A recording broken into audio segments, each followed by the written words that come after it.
Halo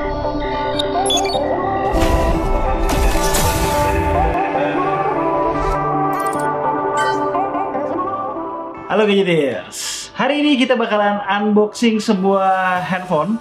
Bukan ini ya? Bukan. Handphone ini gue tahu penting banget bagi gue dan beberapa Gadgeters lainnya. Mungkin buat lo nggak terlalu penting. Inilah dia, ROG Phone 3. Ini tuh boxnya ngotak ya, nggak prisma kayak yang kebanyakan kita lihat di channel YouTube luar. Yang pertama, ini ada cover. Kita lihat di dalam covernya ada apa? Ada SIM ejector. Bentuknya unik juga nih kayaknya SIM ejectornya. Wah, ini case-nya kayak cuman tulang gitu doang, nggak melindungi sepenuhnya, tapi tetap masih menunjukin estetika dari HP-nya. Nanti coba kita pasang ya. Tentu nggak lupa ada booklet-booklet pendukung, dan ini sepertinya stiker ya. Ada beberapa stiker di sini yang bisa ditempelin mungkin di laptop kalian. Ada juga buku panduan. Jagoannya kita bahas paling belakang aja, jadi bakalan gue sampingin dulu.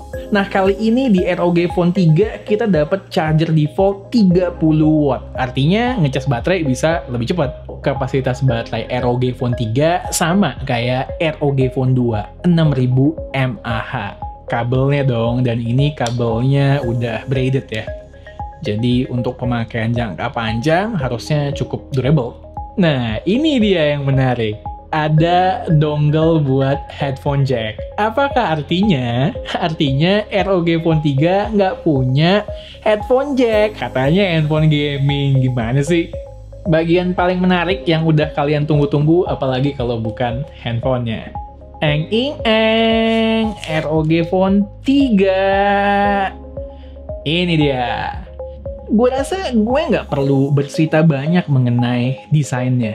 Ini kurang lebih sama kayak ROG Phone 2. Palingan yang berbeda, sekarang heatsinknya itu berada di bagian dalam karena dilapis oleh balutan kaca, tapi tetap transparan. Asus juga mengklaim ukuran dari heatsinknya ini jauh lebih besar ketimbang yang ada di ROG Phone 2. Kalau kalian bertanya-tanya, Bang kok desainnya begini-begini aja, kenapa nggak dirubah ya? Mungkin alasan yang paling masuk akal supaya Asus kepengen aksesoris-aksesoris yang lama yang sudah mereka keluarkan, misalnya buat ROG Phone 2, juga bisa tetap dipakai di sini. Sekarang gue mau ngecek buat konfirmasi apakah emang benar-benar headphone jack yang nggak ada. Di bagian bawah nggak ada, cuman ada USB slot doang. Terus kalau di bagian atasnya sama, nggak ada apa-apa juga. Cuman ada ini sepertinya mic.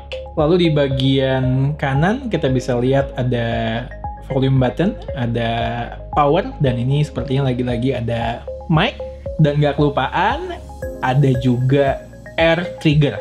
Di sini katanya sudah diimprove lebih jauh dan kombinasi untuk mappingnya jauh lebih banyak. Nanti gue bakalan suruh Kartolo nyoba buat game.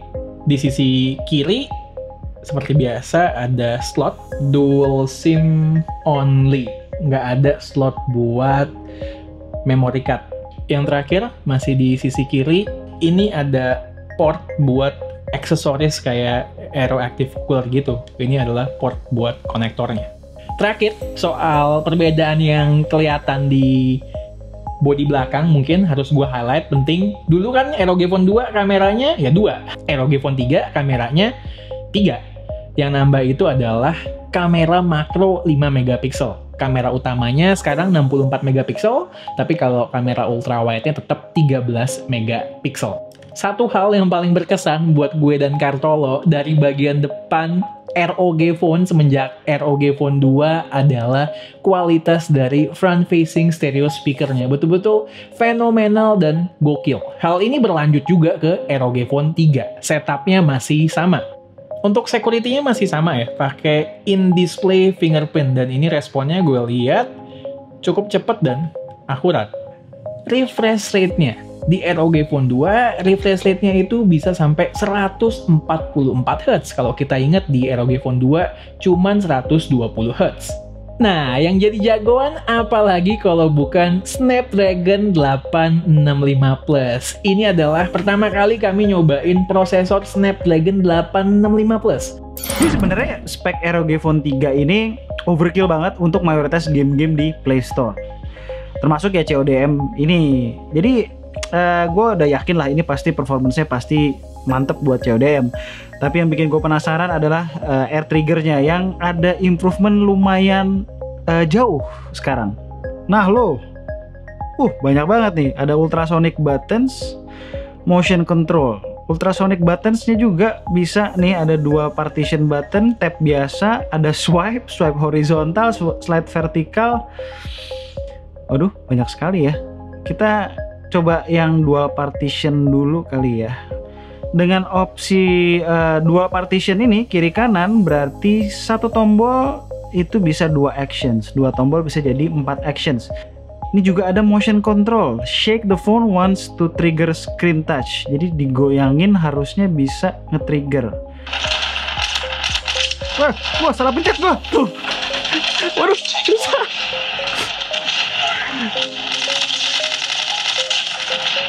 Nah, ini kan gua harus reload nih. Men, gue harus reload. Gue gini kan? Wes, reload. Oke. Nah, ini gue reload lagi. Oke. Bisa lompat, gue pencet yang luar, ngeker. Oke ya. Tapi ya, ini soal yang satu tombol jadi 2 pencetan ini rada-rada menyulitkan karena kalau belum terbiasa bakalan ketuker yang antara tombol dalam atau tombol luar. Ini ada indikatornya nih. Gue antara pencet sini sama pencet sini bisa ketuker tuh. Nggak ada batas yang jelas antara kiri sama kanan sebenarnya. Tuh. Frame rate berapa tuh men? 60-an? Frame rate 61, 60 steady. Gue dari tadi belum pernah lihat itu di bawah 60. Buat kalian yang gak sabar gaming pakai ROG Phone 3, langsung aja cek lapaknya Apple Tree di Tokopedia. Linknya udah ditaruh di deskripsi. Oke, jadi itu adalah ROG Phone 3. Ya, kita baru nyoba sebentar banget unboxing, coba main game bentar.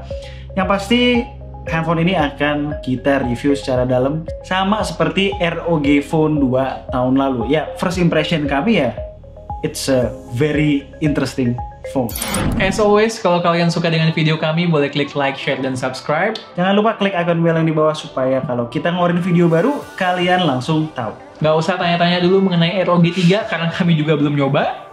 Dan tunggu racun-racun kami berikutnya. Bye guys. Bye.